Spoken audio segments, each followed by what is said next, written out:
Top heroes లో ఒకరైనటువంటి junior NTR ప్రస్తుతం దేవరా అనే సినిమాలో హీరోగా నటిస్తున్నాడు. ఈ మూవీలో బాలీవుడ్ బ్యూటీ జాన్వీ కపూర్ హీరోయిన్ గా నటిస్తుండగా సైఫ్ అలీ ఖాన్ ఈ మూవీలో విలన్ పాత్రలో కనిపించనున్నాడు. టాలీవుడ్ టాప్ డైరెక్టర్స్ లో ఒకరైనటువంటి కొరటాల శివ దర్శకత్వంలో రూపొందుతున్న ఈ సినిమాకి అనిరుద్ రవిచంద్రన్ సంగీతాన్ని అందిస్తున్నారు. మొత్తం ఈ మూవీ 2 భాగాలుగా విడుదల కానుంది. అందులో మొదటి భాగాన్ని ఈ సంవత్సరం అక్టోబర్ 10వ తేదీన తెలుగు, తమిళ, కన్నడ, మలయాళ, హిందీ భాషల్లో విడుదల చేయనున్నట్లు మేకర్స్ ఇప్పటికే అధికారికంగా ప్రకటించారు. ఇక ఈ సినిమా యొక్క మొదటి భాగం పనులు అక్టోబర్ కంటే చాలా ముందే పూర్తి కాబోతున్నట్టు తెలుస్తుంది. దాంతో ఈ సినిమాను సెప్టెంబర్ 27వ తేదీన విడుదల చేసే ఆలోచనలో కూడా మూవీ మేకర్స్ ఉన్నట్లు ఓ వార్త తెగ వైరల్ అవుతున్నది. RRR మూవీ తర్వాత ఎన్టీఆర్ హీరోగా రూపొందుతున్న సినిమా కావడంతో ఈ మూవీపై ఇండియా వ్యాప్తంగానే కాకుండా ప్రపంచ వ్యాప్తంగా కూడా భారీ అంచనాలే ఉన్నాయి. ఇక ఎన్టీఆర్ హీరోగా నటిస్తూ ఉండటంతో ఈ మూవీపై భారీ అంచనాలు నెలకొని ఉన్న నేపథ్యంలో ఈ సినిమా కోసం ఈ నటుడు భారీ మొత్తంలో పారితోషికాన్ని తీసుకుంటున్నట్లు వార్తలు వస్తున్నాయి.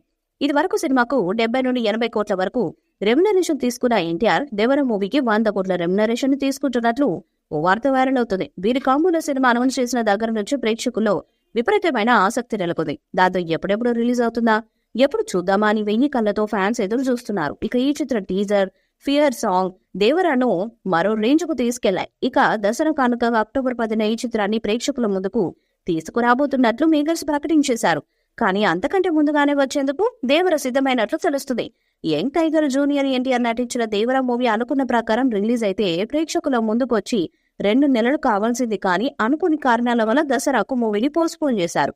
ఈ విషయంలో యంగ్ టైగర్ ఫ్యాన్స్ కాస్త అసంతృప్తిగా ఉన్నారు. అయితే లేటుగా వచ్చిన లేటెస్ట్ గా బాక్సాఫీస్ రికార్డులు కొల్లగొడతామని మేకర్స్ ధీమాగా ఉండటంతో ఫ్యాన్స్ కూడా హమ్మయ్య అనుకుంటున్నారు. అయితే ఫ్యాన్స్ అసంతృప్తిని చల్లార్చేందుకు దేవర అనుకున్న టైం కంటే ముందుగానే థియేటర్స్ లోకి వచ్చేందుకు సిద్ధమైనట్లు వార్తలు వస్తున్నాయి. పవన్ కళ్యాణ్ సుజిత్ మూవీ ఓజీ రావాలనుకున్న రోజు అంటే సెప్టెంబర్ 27 మీదే దేవర టీం ఫోకస్ చేసిందంట. అన్ని కుదిరితే సెప్టెంబర్ 27న దేవరతో వచ్చి బాక్సాఫీస్ ని కుమ్మేయడానికి రెడీగా ఉన్నాడు యంగ్ టైగర్. అదీగాక సూపర్ స్టార్ రజనీకాంత్ నటించిన వెటయన్ కూడా అక్టోబర్ 10న రాబోతుంది. దాంతో పాన్ ఇండియా మూవీకి క్లాష్ మంచిది కాదని దేవర టీం భావిస్తుంది. అందుకే సెప్టెంబర్ 27న వస్తేనే అన్ని విధాలా బాగుంటుందని మేకర్స్ భావిస్తున్నారు. ప్రస్తుత పరిస్థితులు చూస్తుంటే ఓజీ మూవీ వచ్చే డేటుకు దేవర రానున్నట్లు స్పష్టమవుతున్నది. దాంతో పవన్ ప్లేస్ లో తారకొచ్చి థియేటర్స్ లో రచ్చ చేయడం ఖాయంగా కనిపిస్తుంది. మరి పాన్ ఇండియా స్థాయిలో భారీ అంచనాలతో వస్తున్న దేవర ఎలాంటి హిట్ అవుతుందో చూడాలి. దేవర మూవీపై మీ అభిప్రాయాన్ని కామెంట్ బాక్స్ లో తెలియజేయండి. వీడియో మీకు నచ్చ లైక్ చేయండి, షేర్ చేయండి, కామెంట్ చేయండి. మరిన్ని అప్డేట్స్ కోసం మన ఛానల్ ని సబ్స్క్రైబ్ చేయండి. అలానే పక్కన ఉన్న గంట సింబల్ని గట్టిగా కొట్టండి.